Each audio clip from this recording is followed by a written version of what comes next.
Mr. Trump, what should be the response to this attack? How should the U.S. respond to such a devastation? Well, I think they have to respond quickly and effectively. They have to find out exactly what the cause was, who did it, and they have to go after these people. 16 years later, on a planet under siege by CIA-fed jihadists, Earth, a finite space, turned exponential battleground, where presently Osama bin Laden's son, Hamza, is expected to inherit the jihad that his father and the Saudis began. Time hasn't healed these wounds. These days belong to the children of the 9/11 attack, with teeth still embedded with lead and tin. Never forgotten are the 2,996 killed, more than 6,000 wounded, plus the 60,000 to 70,000 first responders affected with a slow death,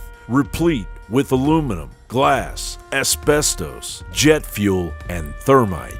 The majority of Americans won't be able to rest until there are solid answers to the unraveling lies we were obviously told 16 years ago. The children of 9/11, alongside the rest of America, will continue to demand answers. A complaint filed on behalf of the families of 1,400 victims of the 9/11 attacks alleges, as the New York Post reports, 2 years before the airliner attacks, the Saudi embassy paid for 2 Saudi nationals living undercover in the U.S. as students to fly from Phoenix to Washington in a dry run for the 9/11 terror attacks. On this tour of predetermined madness and horror, Mohammed al-Qudhain and Hamdan al-Shalawi, members of the kingdom's network of agents in the U.S., began the first stage of a vast terrorist conspiracy that would change the course of human history. The New York Post continues. The court filing provides new details that paint a pattern of both financial and operational support for the 9/11 conspiracy from official Saudi sources, lawyers for the plaintiffs say. In fact, the Saudi government may have been involved in underwriting the attacks from the earliest stages. Lawyers representing Saudi Arabia last month filed a motion to dismiss the lawsuit, which may finally be headed toward trial now that Congress has cleared diplomatic immunity hurdles. A Manhattan federal judge has asked the 9/11 plaintiffs, represented by law firm Cozen O'Connor, to respond to the motion by November. The families of the victims have been fighting a noble yet uphill battle against the Saudi government to once and for all shine a light on the activities of the Saudi ambassador Prince Bandar and his ties to our government. Ties that the power-mad yet the powerless want erased. The New York Post continues, but in November 2000, the FBI received reporting that Shalawi trained at terrorist camps in Afghanistan and had received explosives training to perform attacks on American targets. The Bureau also suspected Qudhain was a Saudi intelligence agent based on his frequent contact with Saudi officials. The FBI also confirmed that Qudhain and Shalawi's airline tickets for the pre-9/11 dry run were paid for by the Saudi embassy.